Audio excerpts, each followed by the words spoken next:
Hello अस्सलाम वालेकुम guys, मेरा नाम है अली और मैं अपने channel daily horror stories by Ali से आपके सामने मौजूद हूँ।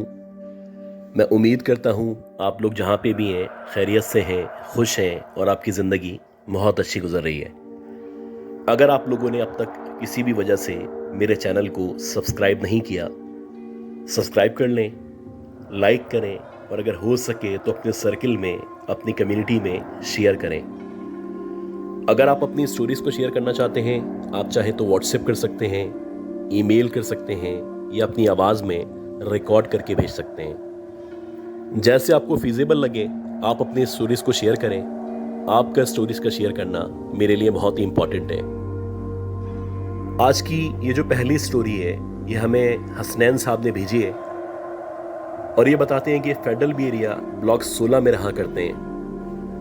अभी फिलहाल ये जिन फ्लैट्स में रहा करते हैं, इससे पहले 2003 और 4 में फेडरल बी एरिया के अंदर ही एक अपार्टमेंट बना हुआ था। ये उस अपार्टमेंट में रहा करते थे, लेकिन कुछ इस तरह के मामलात थे या कुछ इस तरह के वाकयात थे जो होना शुरू हुए और जब ये वाकयात होना शुरू हुए तो उसके बाद मजबूरन इन लोगों को घर चेंज करना पड़ा। ये बताते हैं कि इनका अपार्टमेंट जहाँ पे मौजूद था पहले, वहाँ पे उस अपार्टमेंट या उन फ्लैट्स के सामने एक अबंडेंट घर या एक समझ लें कि खंडरनुमा जगह मौजूद थी जो कि रोड क्रॉस करके, यानी कि अपार्टमेंट के बाहर रोड था और रोड के सामने मौजूद थी। अब ये लोग जब वहाँ पे शिफ्ट हुए थे तो शुरू में इनको अंदाज़ा नहीं था कि ये जो खंडर है या ये जो घर है जो कि काफ़ी अरसे से अबंडेंट है, वहाँ पे कुछ इस तरह की एक्टिविटीज़ होती हैं जो तकरीबन तमाम अपार्टमेंट वालों को या सबको पता है। ये बताते हैं कि उस दौर में ये अपनी गर्लफ्रेंड से बात करने के लिए अपने अपार्टमेंट की छत पे चले जाया करते थे और रात के तकरीबन 2 बजे से 3 या 4 बजे तक ये उससे बात करते थे। इस दौरानिए में जब इनकी नज़र सामने वाले घर पे या खंडर पे पड़ती थी तो इन्होंने बहुत सारी चीज़ें थी जो महसूस की थी। जैसे कि ये बताते हैं कि रात के तकरीबन 2:15 बजे का टाइम था और सर्दियाँ चल रही थी। मैं अपनी फ्रेंड से फ़ोन पे बात कर रहा था कि एकदम से मुझे किसी बच्चे के रोने की या चीख के रोने की आवाज़ आना शुरू हुई। अब मैं क्योंकि अपार्टमेंट में रहा करता था तो अपार्टमेंट के अंदर एक जंजालपुरा टाइप का माहौल होता है। मेरे जहन में पहले यही आया कि हो सकता है ये अपार्टमेंट से ही आवाज़ आ रही हो। खैर, जब मैंने गौर करना शुरू किया तो मुझे ऐसा लगने लगा कि हमारे अपार्टमेंट के सामने जो एक घर मौजूद है या जो खंडर है, ये आवाज़ें वहाँ से आ रही हैं। अब मुझे बड़ा स्ट्रेंज लगने लगा क्योंकि ऐसा हो ही नहीं सकता था। ये तो सालों से बंद था और यहाँ पे ना कोई रहा करता था ना कोई जा सकता था, क्योंकि ये जो खंडर था इसके चारों तरफ बहुत सारा कचरा पड़ा हुआ था, बहुत ज़्यादा गंदगी मौजूद थी। हाँ, आप एक्सपेक्ट कर सकते हैं कि हीरोइनची या इस तरह के जो लोग हैं वो शायद वहाँ पे जाने की हिम्मत कर लें। मैं अभी इसी शशोपंज में मुब्तला था कि आवाज़ कहाँ से आ रही है। एकदम से मैंने एक मंजर देखा और मैंने देखा कि ये जो खंडर है, इस खंडर का एकदम से एक दरवाज़ा खुला और जैसे ही दरवाज़ा खुला तो दरवाजे के पीछे से एक औरत बच्चे को गोद में लिए बाहर निकली। अब जैसे ही वो औरत खंडर से या उस कमरे से बाहर निकली तो मुझे यकीन हो चला कि कोई ना कोई चुपके से या किसी भी तरह यहाँ पे रहा करता है। ये जो औरत थी इसका बहुत ही अजीब हुलिया था। इसने बहुत ही गंदे कपड़े पहने हुए थे। इसके मुंह पे, इसके कपड़ों पे जगह जगह मिट्टी लगी हुई थी और उसके जो बाल थे वो दूर से लग रहा था कि कर्ली बाल हैं, और ना सिर्फ कर्ली बाल हैं बल्कि उसके बाल बहुत बिखरे बिखरे हो रहे थे। इस दौरानिए में जब मेरी नज़र उसकी आंखों पे पड़ी तो मैंने देखा कि उसकी जो आंखें हैं वो लाल शोलों की तरह या अंगारों की तरह दहक रही हैं। उसका जो चेहरा था बहुत ही हैबतनाक चेहरा था। उसके चेहरे पे जगह जगह जख्म मौजूद थे और बज़ाहिर ऐसा लग रहा था कि उसके चेहरे पे फिटकार बरस रही है। खैर, जैसे ही वो गेट से बाहर निकली कुछ सेकंड्स के अंदर अंदर, इसी दौरानिए में जब मैं उसको मुकम्मल तौर पे देख चुका था, एकदम से उसने स्टेयर्स की तरफ जाना शुरू किया। और जैसे ही वो स्टेयर्स पे चढ़ने लगी तो जैसे आमतौर पे इंसान चढ़ा करते हैं वो वैसे स्टेयर्स पे नहीं चढ़ रही थी, और देखने से ऐसा लग रहा था जैसे कोई चपवाहा, कोई जानवर स्टेयर्स के ऊपर चढ़ रहा है। वो अपने पाँव के साथ साथ अपने हाथों को भी ऊपर चढ़ने के लिए इस्तेमाल कर रही थी, और देखते ही देखते कुछ सेकंड्स के अंदर अंदर वो इसकी छत पे आ चुकी थी। खैर, जैसे ही वो इसकी छत पे आई वैसे ही मुझे अंदाज़ा हो चुका था कि ये कोई नॉर्मल औरत नहीं है, और मैंने फ़ौरन से स्टेयर्स की तरफ जाने का इरादा किया। जैसे ही मैं स्टेयर्स की तरफ बढ़ने लगा, मेरी कोशिश थी कि जितना जल्दी हो सकता है स्टेयर्स से नीचे आ जाऊं और अपने फ्लैट में या अपने अपार्टमेंट में अंदर चला जाऊं। ये बताते हैं कि जैसे ही मैं स्टेयर्स के करीब पहुंचा और मैंने नीचे जाने के लिए जैसे ही पहला कदम रखा तो मैंने देखा स्टेयर्स पे सामने वही औरत उसी बच्चे के साथ खड़ी भी है और मुझे देख के मुस्कुरा रही है। ये बताते हैं कि जब मैंने मंजर देखा तो उसके बाद मैंने एक ज़ोर से चीख मारी, और मुझे नहीं पता कि मुझे क्या हुआ। शायद मैं बेहोश हो चुका था या मैं बहुत ज़्यादा डर चुका था। खैर, मैं इस कदर ज़ोर से चीखा था कि जो नीचे वाला फ्लोर था, यानी कि टॉप फ्लोर था, वहाँ के जो लोग थे वो ऊपर आ गए। उसके साथ साथ उन्होंने गार्ड को ऊपर बुला लिया, और देखते ही देखते 10 से 15 मिनट के अंदर अंदर तकरीबन 15 से 20 लोग थे जो छत पे मौजूद थे, और मैं बहुत ज़्यादा डरा हुआ, सहमा हुआ साइड में बैठा हुआ था। सब ने मुझसे पूछना शुरू किया कि आखिर क्या हुआ है, आपने ऐसा क्या देख लिया है। जब मैं कुछ देर बाद सेंसेस में आया तो मैंने उनको बताया कि ऐसे ऐसे मैंने एक औरत को देखा था, उसकी गोद में एक बच्चा मौजूद था, और वो सामने वाले घर में या उस खंडर में मौजूद थी, और कुछ सेकंड्स के अंदर अंदर जब मैं स्टेयर्स की तरफ आया तो ये यहाँ पे आ चुकी थी। ये सुनने के बाद उनमें जो 2-3 बुजुर्ग मौजूद थे वो कहने लगे कि भाई, आपको किसने कहा था कि आप इतनी रात में यहाँ पे आए और यहाँ पे खड़े होके उस खंडर में झांकें। हम यहाँ पे सालों से रहते चले आ रहे हैं और इस तरह के बहुत सारे वाकयात हैं जो हम नोट कर चुके हैं। कोशिश करें कि रात में 12 बजे के बाद यहाँ पे ना आए, अगर आए भी तो पाक साफ आए, हिसार करके आए, ताकि आपको कोई नुकसान ना पहुँच सके। अब ये जो वाकया मेरे साथ हुआ था, ये इन वाकयात की था या इसकी चाबी था, और उसके बाद से मेरे साथ और मेरे साथ साथ मेरी फैमिली के साथ भी इस तरह के वाकयात होना शुरू हो गए। जैसे कि एक दफ़ा ऐसा हुआ कि हमारी एक कज़न थी जो हैदराबाद से यहाँ पे रुकने के लिए आई हुई थी।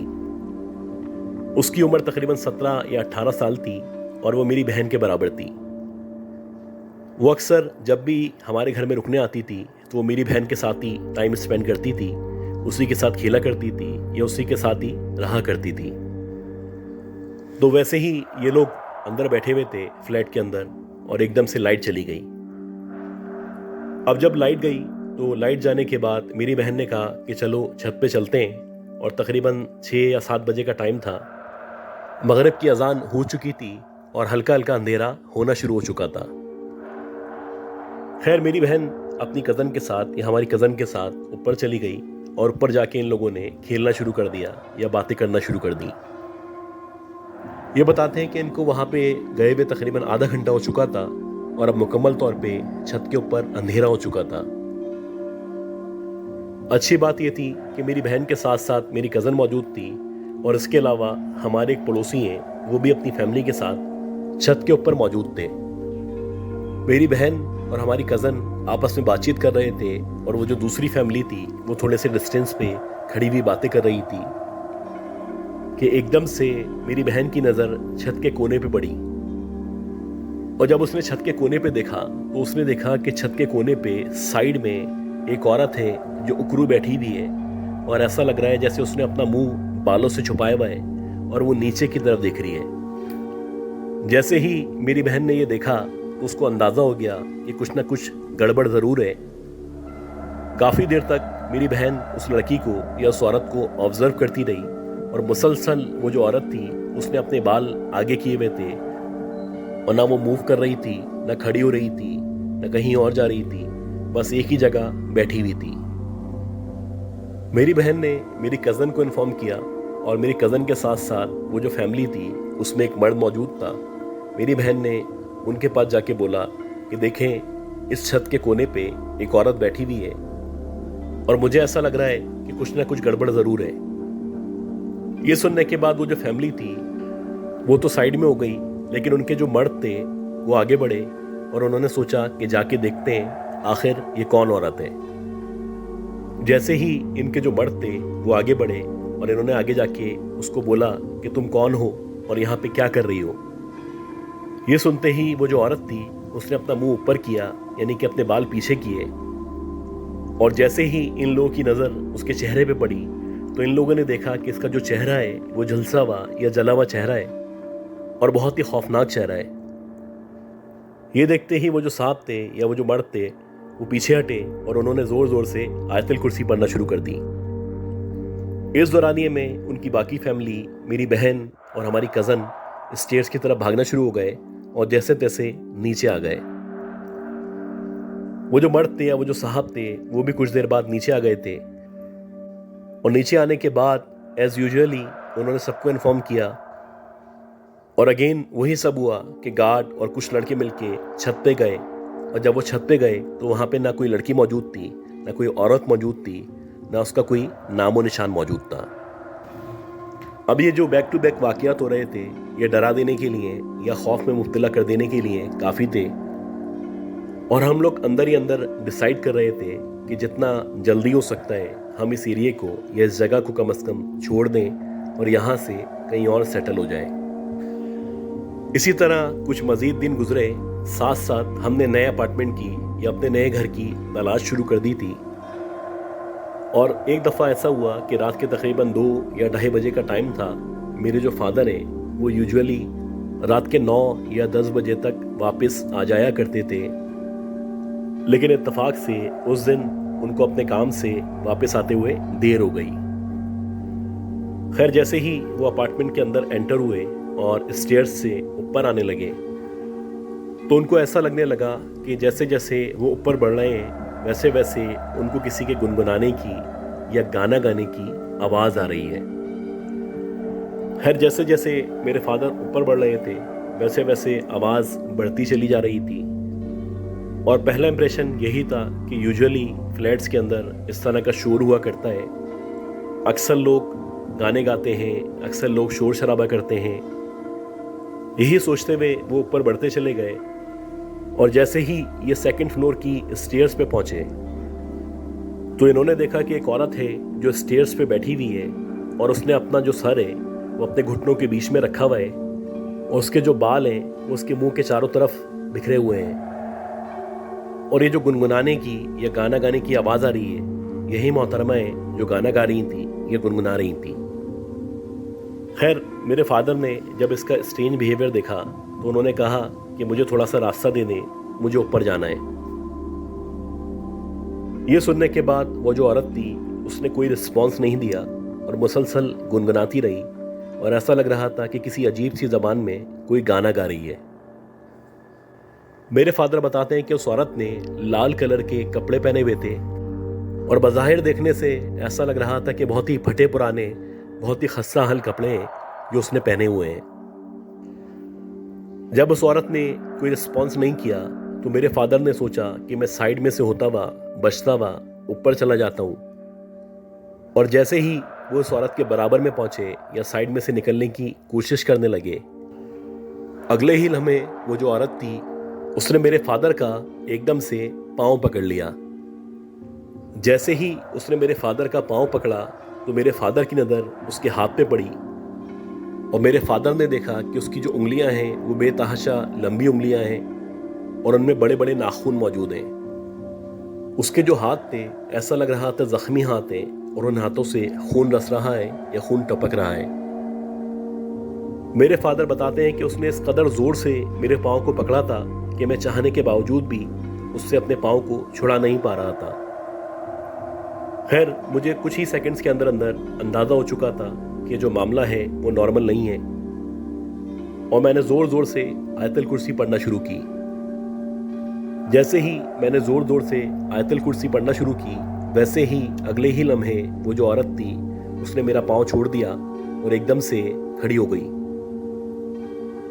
जैसे ही वो औरत खड़ी हुई मेरे फादर जितना जल्दी हो सकता था ऊपर की तरफ भागे और जैसे तैसे अपने अपार्टमेंट में या अपने फ्लैट के अंदर आ गए। मेरे फादर के पसीने छूटे हुए थे, उन पे कपकपी तारी थी और वो बहुत ज़्यादा खौफ में मुब्तला थे। देखते ही देखते 2 से 3 घंटों के अंदर अंदर उनको 103, 104 बुखार हो चुका था और उनको मुसलसल शदीद सर्दी लग रही थी।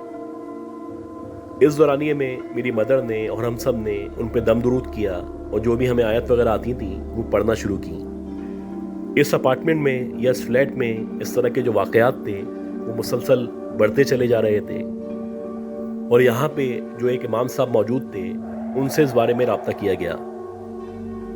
वो जो इमाम साहब थे उन्होंने अपने हिसाब से सबको कुछ ना कुछ पढ़ने को बताया और सबको कहा कि सब ने ये वज़ाइफ पढ़ने और कोशिश करें कि जब भी छत पे जाएं तो अपना हिसार करें, पाक साफ जाएं। और मैं अपने तौर पे भी कुछ ना कुछ करने की कोशिश करता हूँ। इसी तरह कुछ मज़ीद दिन गुजरे और ये जो दिन गुजरे इनमें निस्बतन सुकून था और बज़ाहिर लग रहा था कि जो वाक़यात हैं उनमें कमी आ चुकी है। खैर इसी दौरानिए में हमें एक नया अपार्टमेंट मिला और हम लोगों ने जितना जल्दी हो सकता था अपना जो भी सामान था उसको इस अपार्टमेंट से दूसरे अपार्टमेंट में शिफ्ट कर दिया।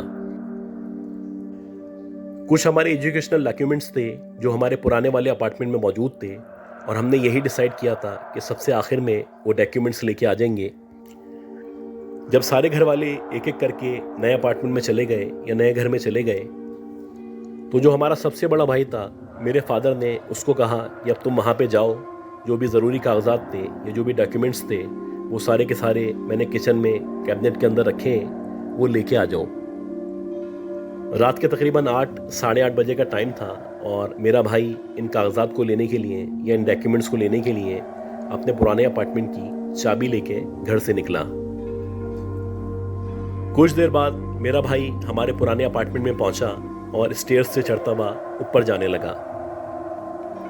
जैसे ही मेरा भाई अपार्टमेंट के सामने पहुंचा और उसने गेट खोला, गेट खोलते ही मेरे भाई को ऐसा लगने लगा कि अंदर कोई ना कोई मूवमेंट हो रही है या कोई है जो अंदर मौजूद है। खैर उसने जाके अल्लाह का नाम लेके लाइट्स खोली और लाइट्स खोलने के बाद अपने डॉक्यूमेंट्स निकालने लगा। इसका जो फोकस था वो मुसलसल डॉक्यूमेंट्स पे था और वो चेक कर रहा था कि कोई चीज़ या कोई डॉक्यूमेंट यहाँ पे रह ना जाए। इसी दौरानिए में हमारे पुराने अपार्टमेंट की लाइट्स बंद हो गई। जैसे ही हमारे पुराने अपार्टमेंट की लाइट्स बंद हुई तो पहले मेरा भाई यही समझा कि हो सकता है लाइट चली गई हो, लेकिन जैसे ही उसने बाहर की तरफ झांका तो सबकी लाइट आ रही थी। इवन के जो हमारे बराबर वाले थे उनकी भी लाइट मौजूद थी, बस सिर्फ हमारे घर की या हमारे अपार्टमेंट की लाइट चली गई थी। खैर मेरा भाई ऑलरेडी डॉक्यूमेंट्स हाथ में ले चुका था और उसकी यही कोशिश थी कि जितना जल्दी हो सकता है इस अपार्टमेंट से बाहर निकल सके। जैसे ही वो बाहर की तरफ आ रहा था तो बताता है कि उसको किसी औरत के एकदम से हंसने की या कहकहा लगाने की आवाज़ आई। जैसे ही उसको किसी औरत के हंसने की या कहकहा लगाने की आवाज़ आई तो जितना जल्दी हो सकता था भागता हुआ जैसे तैसे बाहर की तरफ आया और बाहर से इस दरवाजे को लॉक किया और फौरन से नीचे उतर गया। आज भी वो अपार्टमेंट वहीं पे मौजूद है और उसके सामने जो जगह थी, जो खंडर था, जो अबंडेंट हाउस था, उसको तोड़ने के बाद वहाँ पे एक अपार्टमेंट की तामीर कर दी गई है। लोग बताते हैं कि जब से ये अपार्टमेंट बना है तो उस अपार्टमेंट के अंदर भी मुख्तलिफ वाक़यात पेश आते हैं और बहुत सारे लोगों ने उस अपार्टमेंट के अंदर भी उसी औरत को और उसकी गोद में बच्चे को विटनेस किया है। गाइस उम्मीद करता हूँ जो स्टोरी मैंने शेयर की है ये स्टोरी आपको पसंद आई होगी। अगर आपको ये स्टोरी पसंद आई है तो प्लीज़ मेरे चैनल को लाइक करें, सब्सक्राइब करें, शेयर करें।